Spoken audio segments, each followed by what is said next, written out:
প্রিয় দর্শক বন্ধুরা, আপনারা কেমন আছেন? আশা করি প্রত্যেকে ভালো আছেন, সুস্থ আছেন, সুন্দর আছেন। আজ 31শে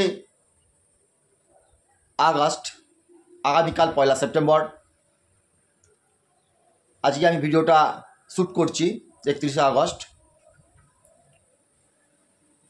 আজকের ডেটে দাঁড়িয়ে কলকাতার রাজপথে 26টা সংগঠন কাদম্বিনীর জাস্টিসের জন্য মিছিল করছে, মিটিং করছে। আমি সেই সকল মেধাশ্রী, গুণী, জ্ঞানী, মানে আরও যদি কিছু ভাষা আমার যদি শিক্ষাগত যোগ্যতায় বলার থাকতো, আমি আরও কিছু ভাষা দিয়ে আপনাদেরকে সম্বোধন করতাম। তো আমার যতটুকুনি শিক্ষা, আমার যতটুকুনি দীক্ষা, সেই ভাষায় আপনাদেরকে সম্বোধন করছি এবং সশ্রদ্ধ প্রণাম জানাচ্ছি। তার কারণ হচ্ছে আপনারা প্রত্যেকেই হচ্ছে শিক্ষিত, জ্ঞানী, প্রত্যেকেই ডিগ্রিধারী, প্রত্যেকেই কিন্তু মানবিকতার একদম শীর্ষে আপনারা দাঁড়িয়ে আছেন। তবেই কিনা আজকের ডেটে দাঁড়িয়ে দিনের পর দিন, রাতের পর রাত, আজকের দিন পর্যন্ত ন্যায় বিচারের জন্য রাস্তায় লড়াই করে চলেছেন। আপনাদেরকে স্যালুট জানাচ্ছি। আমি মুকুল মুখার্জি। সেই সঙ্গে সঙ্গে আপনাদেরকে এটা মনে করে দিচ্ছি, এই 26টা সংগঠন না জানি আরও কত সংগঠন আছে, ছোট বড় মাঝারি বৃহৎ ক্ষুদ্র, জানা নেই আমার।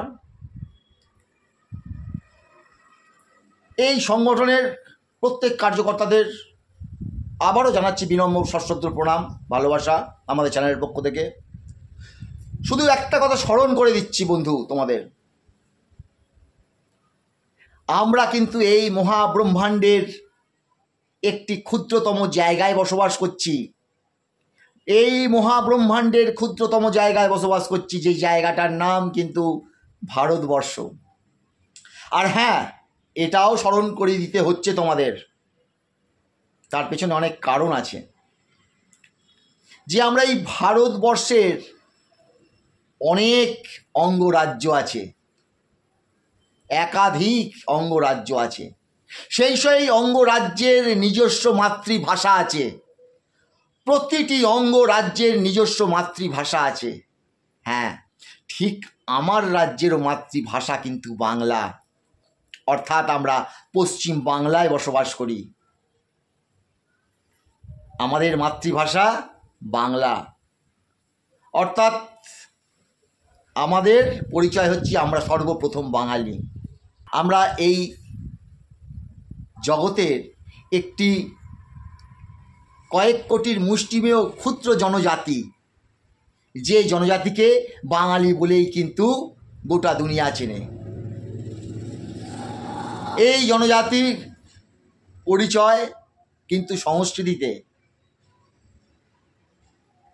এই বাঙালি জনজাতির পরিচয় কিন্তু সংস্কৃতিতেই। অর্থাৎ আমাদের 12 মাসে 13টি পার্বণ, এটাই হচ্ছে আমাদের সংস্কৃতি মূল। এতেই আমরা বাঙালি হিসেবে পরিচিত।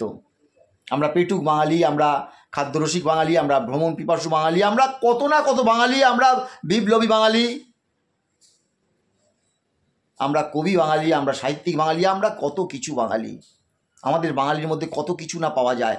আমাদের বাঙালির মধ্যে অর্থনৈতিক ভাণ্ডার লুকোনো আছে, যা অন্য জনজাতির মধ্যে নেই, যা অন্য জনজাতির মধ্যে নেই। দেখুন, অন্য জনজাতির মানুষ কিন্তু বাংলায় আসছে, বাংলায় প্রবেশ করছে, বাংলা থেকে অর্থ উপার্জন করছে, বাংলাতেই তারা বিস্তার লাভ করছে প্রতি মুহূর্তে। তো সেই সকল সংগঠনের বন্ধুদের বলছি, আসুন আমরা সকলে মিলে একটা কাদম্বিনী নয়, আমরা সকলে মিলে একটা কাদম্বিনীর জন্য নয়, আমরা সকলে মিলে গোটা বাংলার নারী সমাজকে রক্ষা করি। আমরা সকলে মিলে বাংলা জনজাতিকে রক্ষা করি। আজ বাংলা জনজাতি কিন্তু বিলুপ্তর পথে ক্রমশ তিল তিল করে এগিয়ে চলেছে। যত সংগঠন তত লড়াই। আপনি কার সঙ্গে লড়াই করছেন? একবার চোখ বন্ধ করে ভাবুন তো, আপনি কাকে মারছেন একবার চোখ বন্ধ করে ভাবুন তো।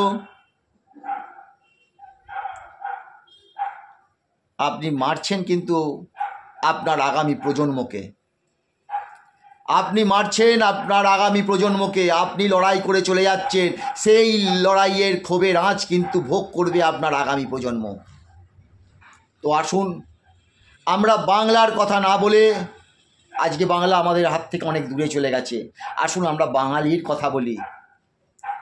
আমরা নিম্ন মধ্যবিত্তর পরিবারের, প্রতিটি পরিবারের অর্থনৈতিক স্বাবলম্বীর কথা বলি। আমরা সুরক্ষিত নারী সমাজ গড়ে তুলি। আমরা ছোট ছোট গুটি গুটি করে কিছু নিয়মের মাধ্যমে কিন্তু এই সমস্ত প্রবলেমের সলিউশন করতে চলেছি। এতদিন তো হিংসা করলেন, আসুন না এবার একটু ভালোবাসা যাক। হিংসা করে হিংসার তো নিট ফল পেয়েছেন, হিংসার তো নিট ফল পেয়েছেন, হিংসার নিট ফল কিন্তু 0।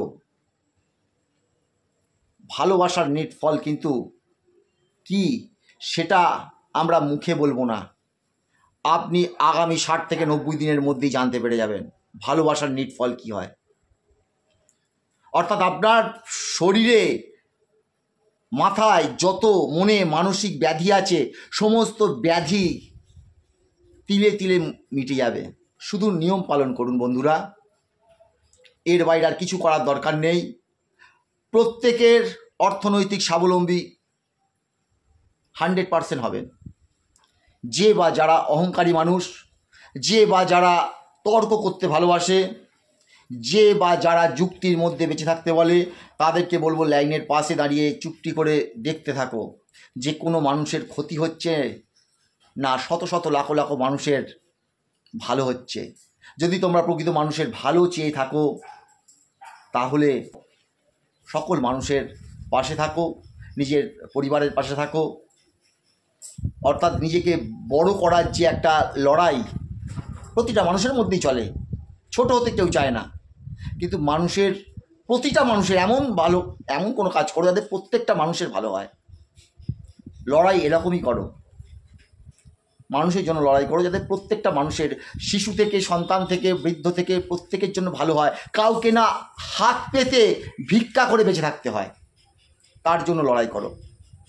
তোমার থেকে কেউ কিছু চেয়ে খেয়ে পড়ে বেঁচে থাকবে না, নিজের পায়ে মানুষ দাঁড়াবে, মানুষকে আত্মনির্ভরশীল করে তোলো। এই বলে এপিসোড শেষ করছি। ভালো থাকবেন, সুস্থ থাকবেন, গুড বাই।